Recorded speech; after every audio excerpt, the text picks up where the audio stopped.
Welcome back to the Fishbowl with Jade, where we step inside the bowl and examine the conversations people are having, avoiding, debating, and sometimes struggling to understand. This has always been a space where we can take a topic, place it in the center of the bowl, and look at it from different angles without trying to force everyone to agree. The goal has never been to tell you what to think. The goal has always been to encourage you to think, to question, to reflect, and to consider perspectives that may be different from your own. There are certain topics that I don't often discuss because they can become so emotionally charged that people stop listening and immediately go into defense mode.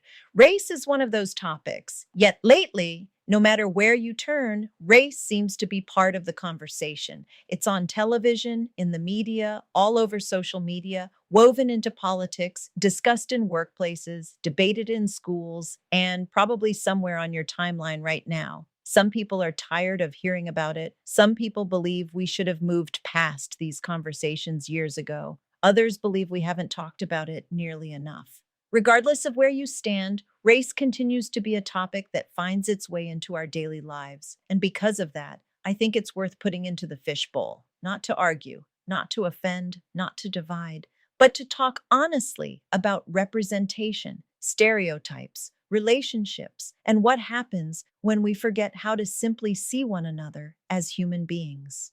Before we proceed, you know the drill. Put on your scuba gear because we are about to dive deep. Before I talk about race, I want to talk about people because my perspective on this topic wasn't shaped by a textbook, a news channel, a politician, or a social media influencer. My perspective was shaped by the people I've known throughout my life. I was raised around different races, different cultures, different backgrounds, and different ways of thinking. I've worked alongside people who looked different from me, worshiped differently than me, voted differently than me, and lived differently than me. Through those experiences, I learned something that sounds incredibly simple, but has become one of the most important lessons of my life. People are people. The more relationships you build with people from different backgrounds, the harder it becomes to place entire groups into neat little boxes. When you know real people, stereotypes begin to fall apart. The problem is that many of us are introduced to groups before we are introduced to individuals. We hear stories before we have experiences. We form opinions before we build relationships. We allow headlines, viral videos, and social media posts to shape our views about people we've never actually met. That's where so much misunderstanding begins. I also think it's important to acknowledge something before we go any further.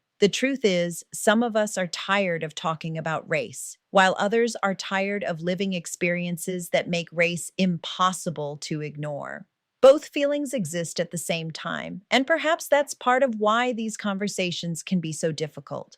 Some people hear discussions about race and immediately feel exhausted because they believe society spends too much time focused on our differences. Others hear those same discussions and feel frustrated because they believe their experiences are often overlooked or dismissed. Both perspectives exist. Both perspectives are real to the people who hold them. Acknowledging that doesn't solve every problem, but it does remind us that people often arrive at these conversations carrying very different experiences and emotions. I believe in diversity. I believe representation matters. When I look at the highest court in the land, I think it should reflect the people it serves. When I look at hospitals, police departments, schools, military leadership, government agencies, and corporations, I think there should be opportunities for talented people from every background.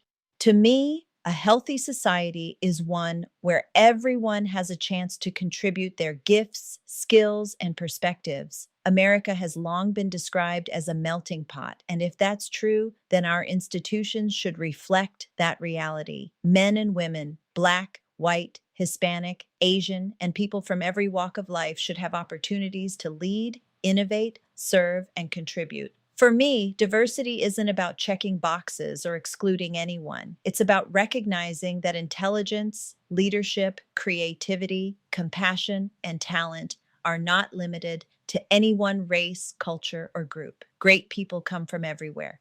One thing I've noticed throughout my life is that every race has stereotypes attached to it. Every group does. There are stereotypes about Black people, white people, Hispanic people, Asian people, immigrants, people from rural communities, people from cities, and members of the LGBTQ plus community. Society has a way of creating simplified narratives about complex groups of people. The media often amplifies those narratives because controversy attracts attention and attention generates ratings. The loudest voices are often given the biggest platforms. The most outrageous stories receive the most coverage. The most extreme examples are often treated as if they represent everyone. But life isn't lived in headlines. Life isn't lived in viral clips. Life isn't lived in comment sections. Life is lived in homes, neighborhoods, workplaces, schools, churches, community centers, and around dinner tables. Real life is far more complicated than the stories we often see presented to us. What I have learned is that stereotypes are exactly what they are: stereotypes. They are incomplete stories that fail to capture the complexity of real human beings. Black people are not all the same. White people are not all the same. Hispanic people are not all the same. Asian people are not all the same. Members of the LGBTQ plus community are not all the same. Every group contains people with different values, beliefs, personalities, dreams, strengths, weaknesses, opinions, and life experiences. The moment we start treating millions of people as if they all think alike, act alike, or live alike, we stop seeing individuals and start seeing categories. And once we stop seeing individuals, understanding becomes much more difficult. One thing that has always puzzled me is our tendency to allow one person to represent an entire community. If one person commits a crime, suddenly people want to have a conversation about an entire race. If one person says something offensive, millions of people somehow find themselves associated with that statement. If one person behaves badly, an entire community may find itself defending against assumptions that have nothing to do with them. Why do we do that? One person's actions do not represent millions of people. One person's mistakes do not define an entire race. One person's opinions do not speak for an entire community. Yet we continue to make these leaps every day. We see one example and create a conclusion. We encounter one experience and build an entire worldview around it. The result is division, misunderstanding, and resentment that often could have been avoided if we had simply remembered that human beings are individuals. If there is one lesson I wish more people would embrace, it is this: get to know your fellow man. Not through social media, not through headlines, not through political commentary. Get to know people in real life. Sit down with them, work alongside them, listen to them, learn their stories, ask questions, share experiences, build relationships, because relationships have a way of teaching lessons that arguments never can.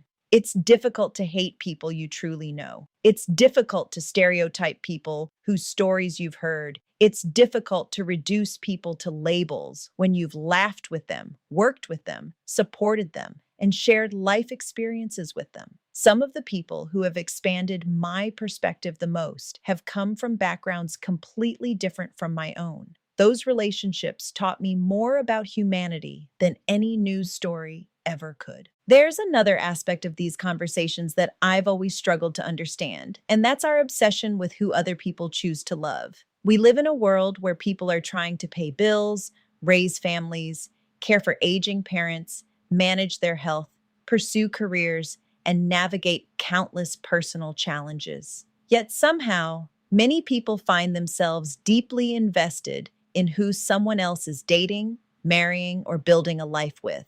I've never fully understood that. Whether someone chooses to marry a person of another race, another culture, the same sex, or a different background altogether, how does that prevent anyone else from living their own life? If you believe in God or a higher power, many faith traditions teach that every person will answer for their own choices. If you don't hold those beliefs, that is your right as well. Either way, every individual is responsible for living their own life. So, why spend so much time trying to live someone else's? Why become consumed with decisions that ultimately belong to another person? Now, none of this means that we all have to agree with one another. We won't. That's reality. People have different beliefs, different values, different experiences, and different opinions. Healthy societies are built on disagreement and discussion, but there is a difference between disagreeing with someone and dehumanizing them. There is a difference between holding convictions and refusing to acknowledge another person's humanity. We can disagree without hatred. We can debate without contempt. We can hold firm beliefs while still treating one another with dignity and respect. So, the question I want to leave in the fishbowl today is this: how many of our opinions about other people come from personal experience, and how many come from what we've been told? How many people have we actually taken the time to know? How many assumptions have we accepted without questioning them? What would happen if we spent less time categorizing people and more time understanding them? What would happen if we invested as much energy into building relationships as we do into debating one another? Maybe we wouldn't agree on everything. Maybe we never will. But perhaps we would understand each other a little better. And in a world that seems increasingly divided, that might be one of the most important places to start. And that's where we'll leave it today. This conversation wasn't intended to solve every issue surrounding race, nor was it meant to tell anyone what they should believe. It was simply an invitation to look into the bowl and examine a topic that continues to shape conversations across our country and around the world. My hope is that today's discussion encourages you to think beyond headlines, beyond stereotypes, beyond social media narratives, and beyond the labels that are so often placed on people. The next time you're tempted to make a judgment about an entire group, maybe pause and ask yourself whether you're looking at a stereotype or a human being. Maybe ask yourself whether you've truly taken the time to know the people you're talking about. Because behind every label is a person. Behind every statistic is a story. Behind every race, culture, religion, background, and identity is a human being trying to navigate life just like everyone else. Thank you for stepping into the fishbowl with me today. Now let's rise back to the surface and decompress. As always, the bowl is a place for curiosity, reflection, and honest conversation. Until next time, keep questioning, keep learning, keep listening, and most importantly, keep seeing the humanity in the people around you. I'll see you next time, right here in the fishbowl with Jade on Amazon Music, Spotify, YouTube, iHeart, Audible, Apple Podcast, and Good Pods.